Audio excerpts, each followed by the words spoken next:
house, I'm still gonna get it.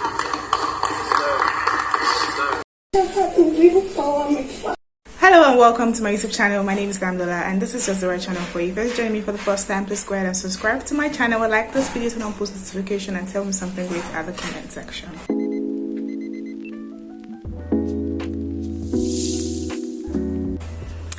Returning subscribers, thank you so much for joining me here today. God bless you again and again. Without further ado, let's get right into it. The housemate had Dano tax today and it was quite emotional, extremely emotional. They had different rounds, but the one that was very interesting, that intrigued me, which I'm going to talk about, is the storytelling part.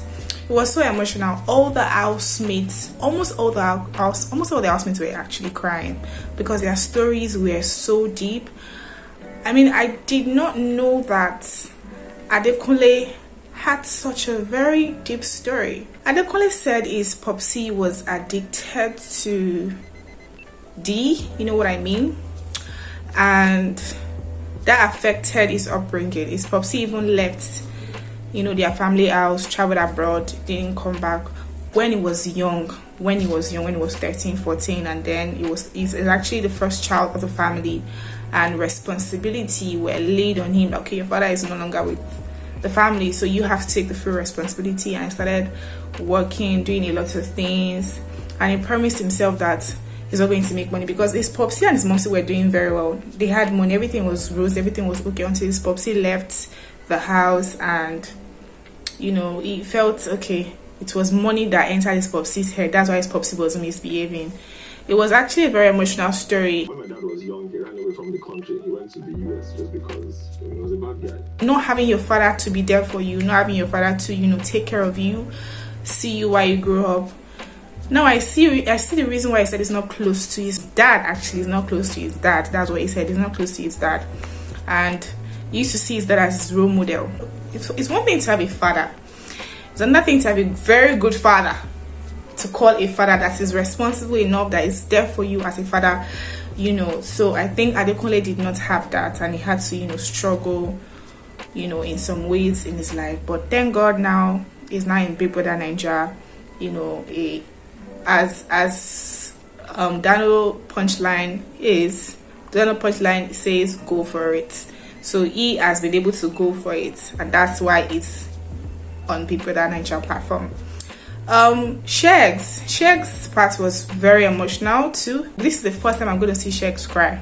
Sheggz actually did cry. I felt really emotional about Sheggz's presentation. I wanted to even cry. Said he was talking about the fact that a lot of people see him as a rich kid, comes from a rich family. His parents gives him everything, no doubt. His parents does give him everything, but you know when you're trying to, you know, pursue a particular career and you're doing everything it takes and it seems as if you're not getting it well. Sheggz used to be a footballer, and according to him, his parents were giving him money. You know, he had like a lot of money. His parents were giving him money, and he was putting the money in football, in his football career, but it wasn't just going well for him. I know when you're trying to do something which happens to be your passion, you're trying to chase this, you want to do this, you want to do that, you want to, you know, get to a particular level with your passion, but if you're not just getting it right, it seems you're not doing the right thing, it seems you're not just, you know, it seems it's not for you, it seems this is not for you, this is not your calling. It's really frustrating. I think that was it for Sheggz, and I could relate to that. So that was so emotional for me. I wanted to cry. I'm like, wow, so Sheggz actually went through this. It was a deep story, actually. It was a very deep one. Chichi's story too was quite deep. Chichi has always said that she has gone through a lot. She used to say it. She has gone through a lot. She has gone through a lot. She has gone through a lot. Before her presentation, she started crying.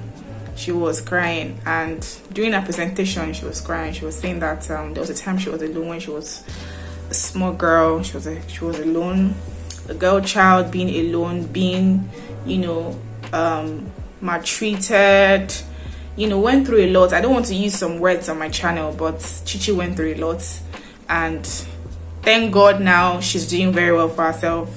She's doing fantastically well for herself. She's on a big platform like Bbnaija, which is glorious.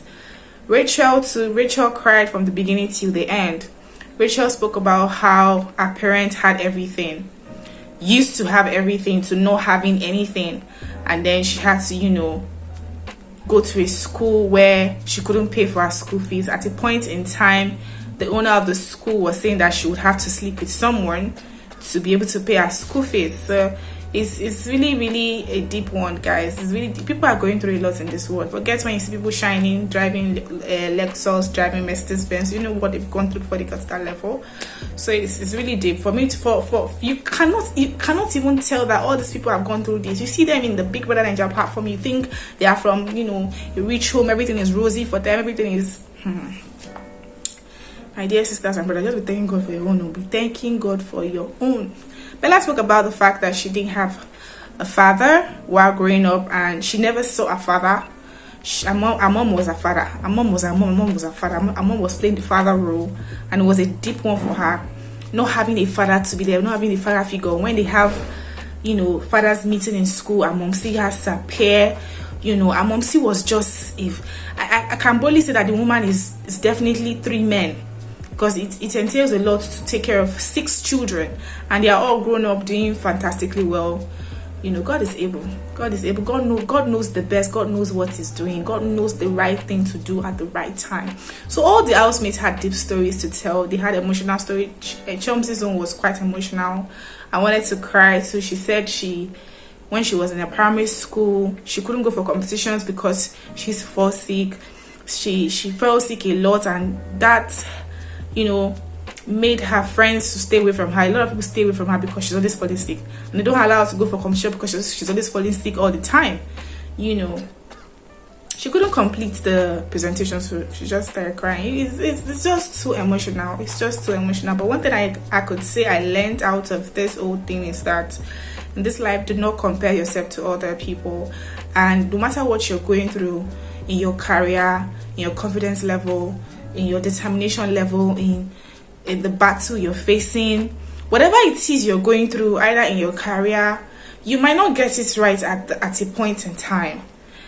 I forgot to mention, I wanted to also mention Allison's story, because I can relate to Allison's story, because I as a person came to LAG to chase commercial modeling, and guys, it has been a struggle for me. It has been a struggle. You go for casting, go for audition, they tell you that you're not the right person, they don't pick. Funny enough, most times they don't even tell you anything. They just tell you thank you for coming. You go, you don't hear anything from them anymore, to the extent that, guys, I got very depressed, and I almost got hit by a car. Guys, because I was crossing, but my mind wasn't there. I was just thinking about the audition I went for. I was coming back from the audition, and I was just thinking about the audition I went for, and I was like, what's going on with me? And then the car had to on, ping, watch where you're going to. What if the car did not on? What if the car was just going? That's how my enemy would just boom. I want to say I thank God for that day. I thank God that I'm here today to tell you guys the story, because I can relate to the fact that you get to a particular level in your life, you're chasing a particular dream, and you know, you keep chasing that dream. It seems as if you're not putting your all in it. It seems as if you're not the right person for it. It seems as if it is not for you. You know, you get tired at a point in time. You're like, you know what, I'm not doing it again. I'm done. I can't do this anymore. But there is something you need to continue doing. Do not give up. Keep pushing. I don't want to cry. I'm just gonna control myself. But you just have to keep pushing. No matter what it is, you'll get there. No matter what it is, yes, you don't have everything that other people have. Some people were born with silver spoon. They have everything. The money was there from beginning till the end. But you are there trying to get it right. You will get there. You will get it. Guys, you will get it. You get it. We'll all get it. Sakpa will not hold us. Yes. I'm back. We'll all get it. Guys, I'm so sorry I had to get emotional. But I just needed whosoever might be going through that to know that you need to go for it. You need to continue chasing it. Continue chasing your dreams and you will get it. We've come to the end of today's video. That's all I have for you guys today. Till I come your way again, do not forget to subscribe to my channel, like my video, turn on post notification, and tell me something great at the comment section. So see you again. I love you guys. See ya. Bye.